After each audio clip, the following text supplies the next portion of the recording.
greetings everybody, GleeCon here again with another episode of Lore of Warcraft. On our last episode, we kind of saw Thrall. He made his way north. He was found by the Frostwolf clan. They kind of took him in, and specifically Drekthar, who was their leader, Drekthar from Rise of the Horde, and Drekthar from the flashback scenes in, oh crud. Maybe it was also Rise of the Horde. I think so.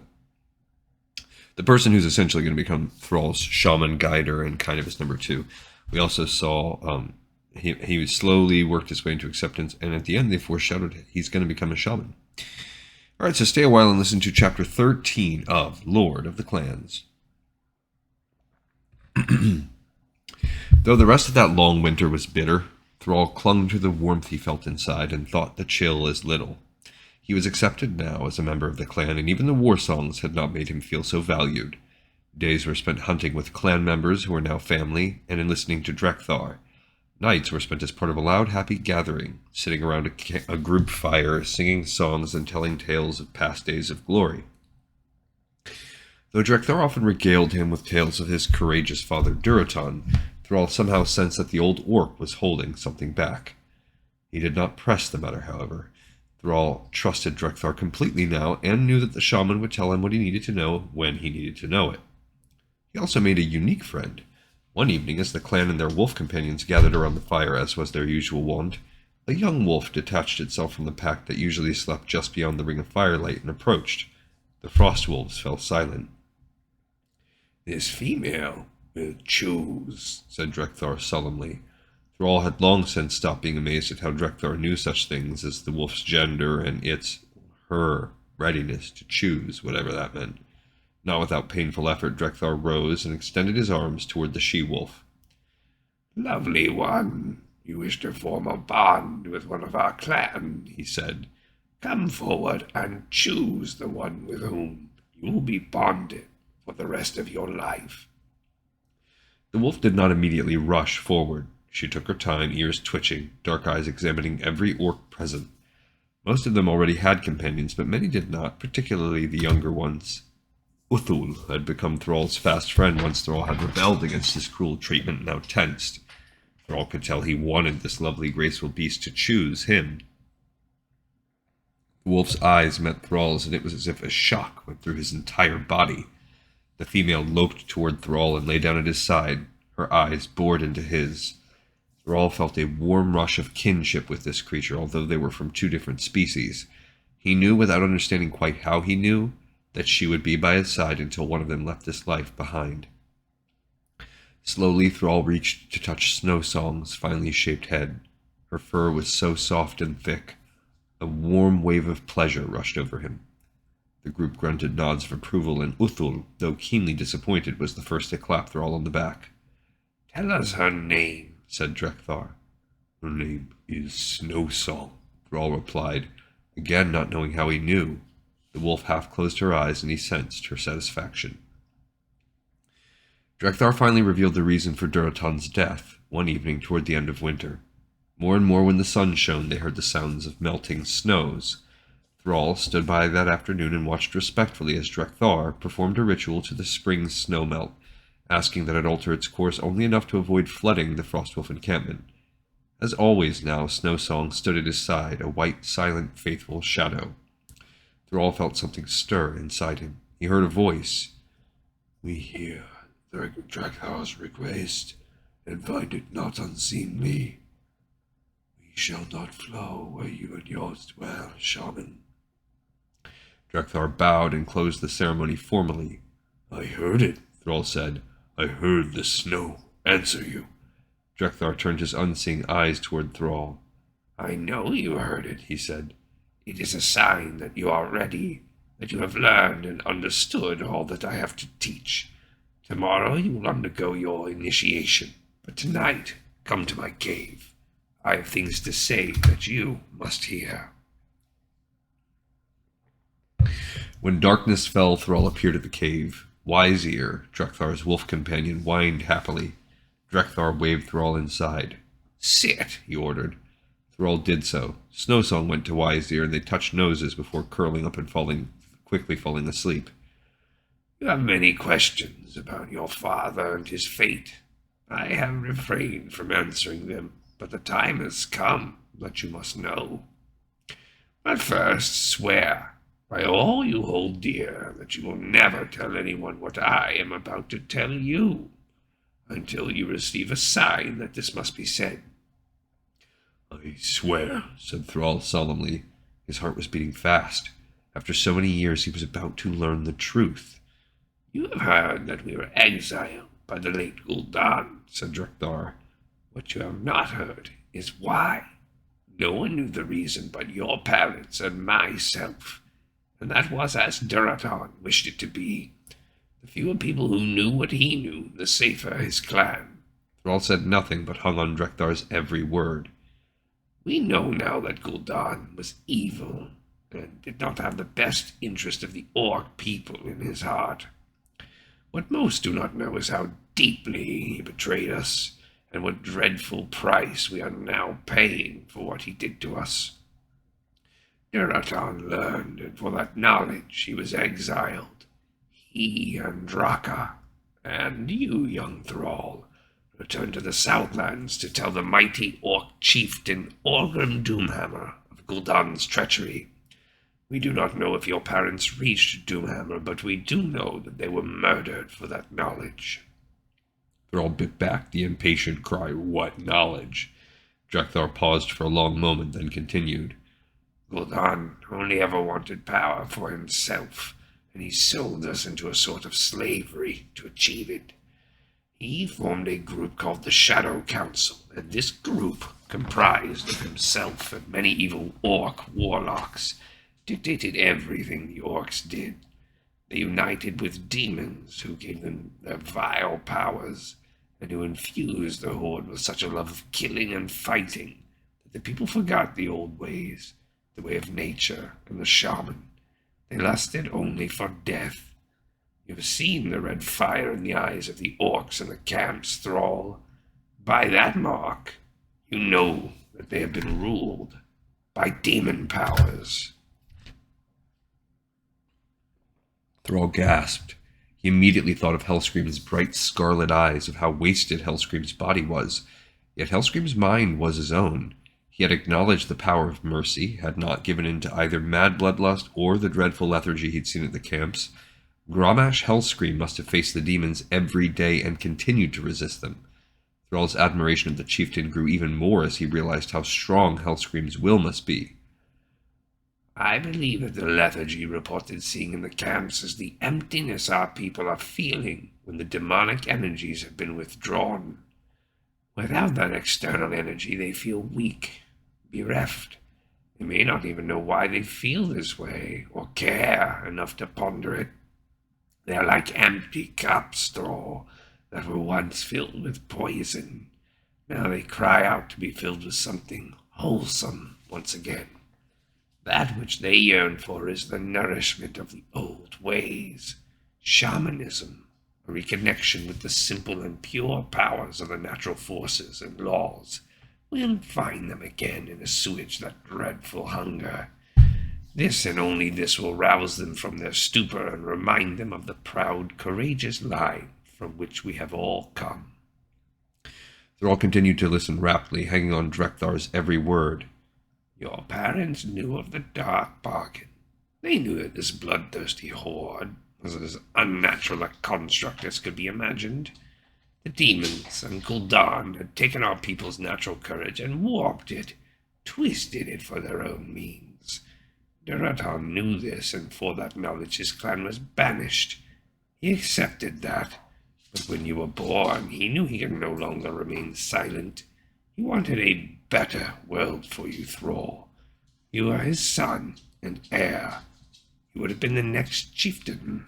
He and Draka went into the Southlands, as I have told you, to find their old friend, Orgrim Doomhammer. I know that name, said Thrall. He was the mighty war chief who led all the clans together against the humans. Drekthar nodded. He was wise and brave, a good leader of our people. The humans eventually were the victors. Gul'dan's treachery, at least a pale shadow of its true depths. was discovered, and the demons withdrew. You know the rest. Was Doomhammer killed? We do not believe so, but nothing has been heard from him since. The odd rumor reaches us now and then that he has become a hermit, gone into hiding, or that he has been taken prisoner. Many think of him as a legend who will return to free us when the time is right. Thrall looked carefully at his teacher. And what is it you think, Drekthar? The old orc chuckled deep in his throat. I think, he said, that I have told you enough and that it is time for you to rest. The morrow will bring your initiation if it is meant to be. You'd best be prepared. Thrall rose and bowed respectfully. Even if the shaman could not see the gesture, he made it for himself. Come, Snowsong, he called, and the white wolf padded obediently into the night with her life's companion. Drekthar listened, and when he was certain they had gone, he called to Wise Ear. I have a task for you, my friend. You know what to do. Although he had tried to get as much rest as he could, Thrall found sleep elusive. He was too excited, too apprehensive about what his initiation would bring. Drekthar had told him nothing. He wished desperately he had some kind of idea as to what to expect. He was wide awake when the gray dawn filled his cave with faint light. He rose and made his way outside and was surprised to find that everyone else was awake and gathered silently outside his cave. Thrall opened his mouth to speak, but Drekthar held up a commanding hand. You are not to speak again until I give you leave, he said. Depart at once to go alone into the mountains. Snowsong must stay. You are not to eat or drink, but think hard about the path upon which you are about to set foot. When the sun has set, return to me, and the rite will begin. Obediently, Thrall turned at once and left. Snowsong, knowing what was expected of her, did not follow. She did throw her head back and begin to howl. All the other wolves joined in, and the savage, sweet chorus accompanied Thrall as he went alone to meditate. The day passed more swiftly than he would have expected. His mind was filled with questions, and he was surprised when the light changed and the sun, orange against the winter sky, began to move toward the horizon. He returned just as its last rays bathed the encampment. Drekthar was waiting for him. Thrall noticed that Wise Ear was nowhere to be seen, which was unusual, but he assumed that this was part of the rite. Snowsong was also not present. He approached Drekthar and waited. The old orc gestured that Thrall follow. He led Thrall over a snow-covered ridge to an area that Thrall had never seen before. In answer to the unvoiced question, Drekthar replied, This place has always been here, but it does not wish to be seen. Therefore, only now, when it welcomes you, is it visible to you. Thrall felt nervousness rise in him, but refrained from speaking. Drekthar waved his hands, and the snow melted right before Thrall's eyes, leaving a large circular rocky platform. Stand in the center, Thrall, son of Duratan, said Drekthar. His voice was no longer raspy and quavering, but was filled with power and authority Thrall had never heard from him before. He obeyed. Prepare to meet the spirits of the natural world, said Drekthar, and Thrall's heart leaped. Nothing happened. He waited. Still nothing happened. He shifted uneasily.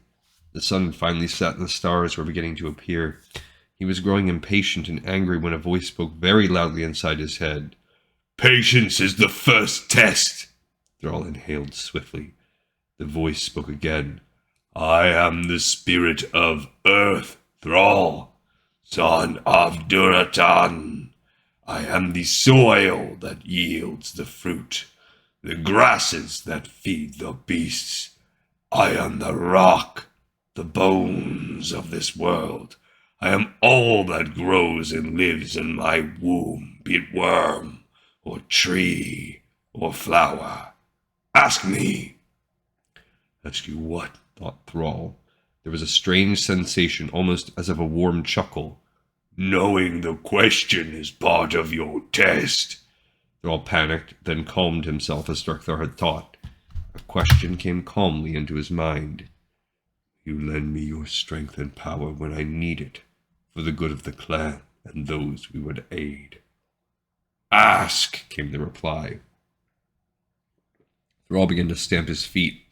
He felt power rising inside him, as he always did, but for the first time it was not accompanied by bloodlust. It was warm and strong, and he felt as solid as the bones of the earth themselves. He was barely aware of the very earth trembling beneath him, and it was only when an unbearably sweet scent filled his nostrils that he opened his eyes. The earth had erupted into enormous fissures, and on every inch of what was rock, flowers bloomed. Thrall gaped. I have agreed to lend you my assistance for the good of the clan and those you would aid. Honor me, and that gift shall always be yours. Thrall felt the power recede, leaving him trembling with shock at what he had summoned and controlled. But he had only a moment to marvel at it, for another voice was in his head now. I am the spirit of air, Thrall, son of Turatan. I am the winds that warm and cool the earth, that which fills your lungs and keeps you alive. I carry the birds and insects and dragons, and all things that dare soar to my challenging heights. Ask me. Thrall knew what to do this time and asked the same question. The sensation of power that filled him was different this time, lighter, freer. Even though he had been forbidden to speak, he could not help the laughter that bubbled forth from his soul. He felt warm winds caress him, bringing all manner of delicious scents to his nostrils, and when he opened his eyes he was floating high above the ground. Drekthar was so far below him he seemed as a child's toy, but Thrall was not afraid. The spirit of air would support him. He had asked, and it had answered. Gently he floated down until he felt the solid stone beneath his feet. Air caressed him with a gentle touch, then dissipated. Power again filled Thrall, and this time it was almost painful. Heat churned in his belly, and sweat popped out on his green skin. He felt an almost overpowering desire to leap into the nearby snowbanks. The spirit of fire was here, and he asked for its aid. It responded. There was a loud crackling overhead, and Thrall, startled by the sound, looked up. Lightning danced its dangerous dance across the night sky. Thrall knew that it was his to command. The flowers that had strewn the broken earth exploded into flames, crisping and burning to ashes in the space of a few heartbeats. This was a dangerous element, and Thrall thought of the pleasant fires that had kept his clan alive. At once the fires went out to reform in a small, contained, cozy area. Thrall thanked the spirit of fire and felt its presence depart. He was feeling drained by all this strange energy alternately coursing through him and then departing, and was grateful that there was only one more element to acknowledge. The spirit of water flowed into him, calming and cooling the burn the spirit of fire had left behind. Thrall had a vision of the ocean, though he had never seen one before, and extended his mind to probe its darkling depths. Something cold touched his skin. He opened his eyes to see that it was snowing thick and fast. With a thought he turned it to rain and then halted it altogether. The comfort of the spirit of water within him soothed and strengthened, and he let it go with deep, heartfelt thanks. He looked over at Drekthar, but the shaman shook his head. Your task is not yet completed, he said. And then suddenly Thrall was shaken from head to toe with such a rush of power that he gasped aloud. Of course, the fifth element, the spirit of the wilds. We are the spirit of the wilds, the essence and souls of all things living.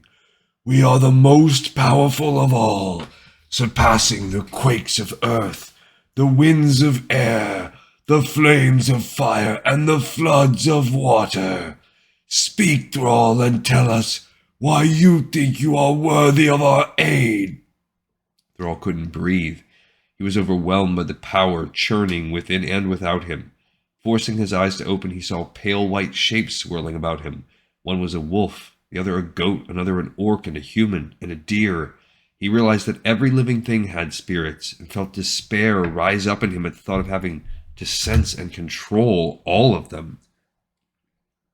But faster than he could have dreamed, the spirits filled and then vacated him. Thrall felt pummeled by the onslaught, but forced himself to try to focus, to address each one with respect. It became impossible, and he sank to his knees. A soft sound filled the air, and Thrall struggled to lift a head that felt as heavy as stone. They floated calmly around him now, and he knew that he had been judged and found worthy. A ghostly stag pranced about him, and he knew that he would never simply be able to bite into a haunch of venison without feeling its spirit and thanking it for the nourishment it provided. He felt a kinship with every orc that had ever been born, and even the human spirit felt more like Taratha's sweet presence than Blackmore's dark cruelty. Everything was bright, even if sometimes it embraced the dark. All life was connected, and any shaman who tampered with the chain without the utmost care and respect for that spirit was doomed to fail. And this is why shaman are like the parallel to paladins, because paladins can sense and embrace the light. And that is essentially what the elements are embodying here, according to the shamanism. So they're two sides of the same coin. And they were gone. Thrall fell forward, utterly drained. He felt Drekthar's hand on his shoulder, shaking him. The old shaman assisted Thrall in sitting up. Thrall had never felt so limp and weak in his life. Well done, my child, said Drekthar, his voice trembling with emotion. I had hoped they would accept. Thrall, you must know, it has been years, nay, decades since the spirits have accepted a shaman. They were angry with us for our warlock's dark bargain, their corruption of magic. There are only a few shamans left now, and all are as old as I. The spirits have waited for someone worthy upon whom to bestow their gifts. You are the first in a long, long time to be so honored. I had feared that the spirits would forever refuse to work with us again, but Thrall, I have never seen a stronger shaman in my life. You are only beginning. I thought it would feel so powerful, stammered Thrall, his voice faint. But instead, I am so humbled. And it is that which makes you worthy. He reached and stroked Thrall's cheek. Duratan and Draka would be proud of you. And they're also very similar to druids. All right, cool. We got another episode in the pipe, 5x5. So Thrall gained a lot. He gained a wolf companion. He gained some insight into the history of the orcs. And he gained his class. He is officially a shaman. Sweet. That's cool. All right. I think, we are 2/3 of the way through the book now. We got another episode in the pipe, 5x5. Hey, I thank everybody so much for watching and listening. I hope you enjoyed it. And I look forward to seeing you next time on Lore of Warcraft.